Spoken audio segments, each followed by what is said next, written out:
Now coming to the luteal phase support, it does exist. Previously there was a controversy whether it exists, it does not exist, and the causes for luteal phase defect is multifactorial.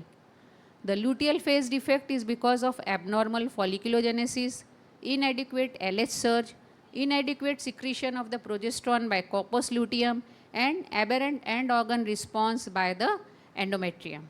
So now we all know that it does exist and we have to give support. So whether there is a support, need for support in natural cycle versus stimulated cycle, what to give, when to give, what dose to give, and when to stop. The indications for natural cycle IUI are, of course, when you are doing donor cycle inseminations, you are doing IUI for cervical factor infertility, and when you are doing it for mild male factor infertility. Luteal phase support, because here we are not doing stimulation of the cycle. So if you are not doing stimulation of the cycle, you don't have to give LPD because this is a natural cycle. So if you are not stimulating and you are doing IUI, don't give luteal phase support. That is the first mantra. What happens in stimulated cycles?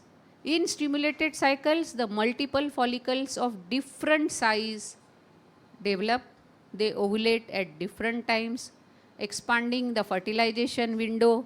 Thus, both estradiol and progesterone after multiple ovulation is expected to be slightly higher, and these high concentrations may not only influence the receptivity of the endometrium, but may also cause luteal insufficiency and early luteolysis. So that is the difference of luteal phase in natural cycle and in stimulated cycle. Now there are various studies again in stimulated cycles whether you should support in oral ovulation cycle or not.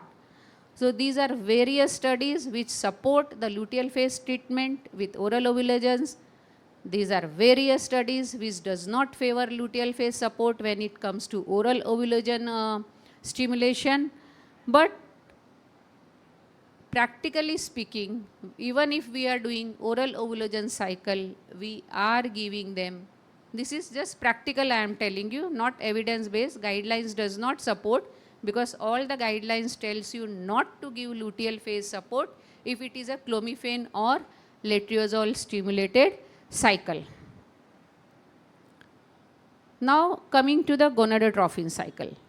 In gonadotrophin cycle, luteal phase support is must. You have to give the luteal phase support, and that too adequate luteal phase support.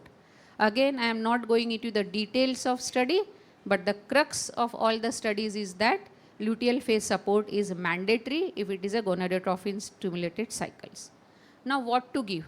There are various drugs which are available for luteal phase support, starting from progesterone, that is natural micronized progesterone, which we can give oral, you can give it vaginal, you have intramuscular progesterone, you have oral dydrogesterone, and you also have HCG. Let us go one by one. Now first let us go through this Cochrane review. HCG versus progesterone, whether you should really use HCG as a luteal phase support. The answer is big no. So don't give HCG even if it is mentioned. Don't give HCG in your routine practice. Now coming to the natural micronized progesterone, these are the different routes: oral, intramuscular, or vaginal. Oral vaginal progesterones, they are easy to administer. Sometimes your rural patients or patients living in joint family might have certain inhibitions when it comes to inserting the vaginal progesterone, but otherwise it is really easy to administration. It avoids first first pass metabolism. There are no systemic side effects, and there is higher endometrial tissue level despite low serum level due to first uterine pass effect, and it gives you similar pregnancy rate as compared to intramuscular progesterone. So when it comes to the choice of luteal phase support, vaginal progesterone comes first. Of course, it does have certain issues, like it can be associated with vaginal discharge and some perineal irritation, but it is very mild in nature, and if you counsel her well, patient, they accept it. Intramuscular, in Indian scenario, patients, they are very fond of taking injections, especially our rural patients. But nowadays, they also feel that daily injection taking is cumbersome. Either they have to go to a hospital or they have to call somebody to give injection at home.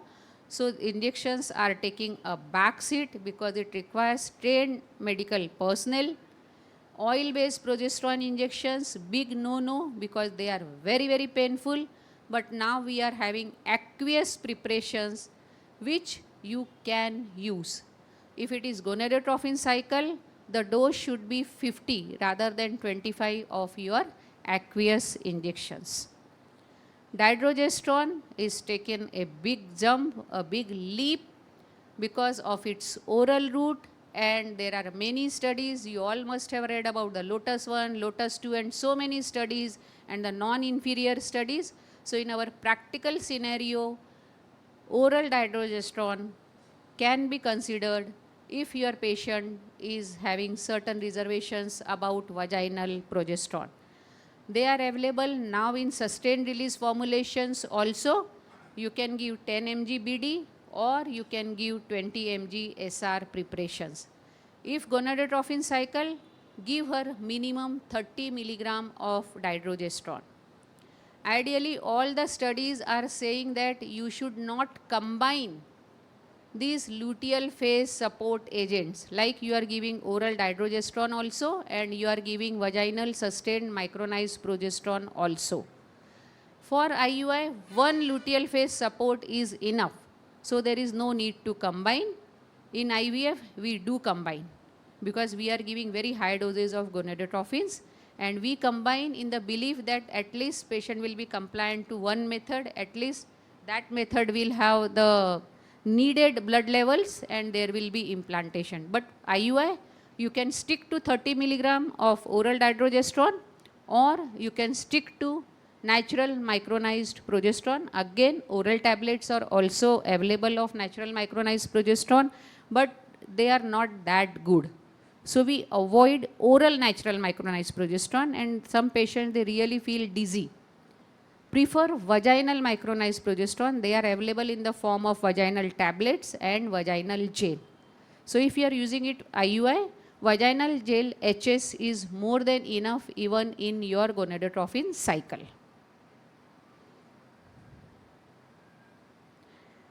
GnRH agonist, many times I am asked this question that in IVF, if we get more follicles, to avoid the risk of OHSS, we do give agonist trigger.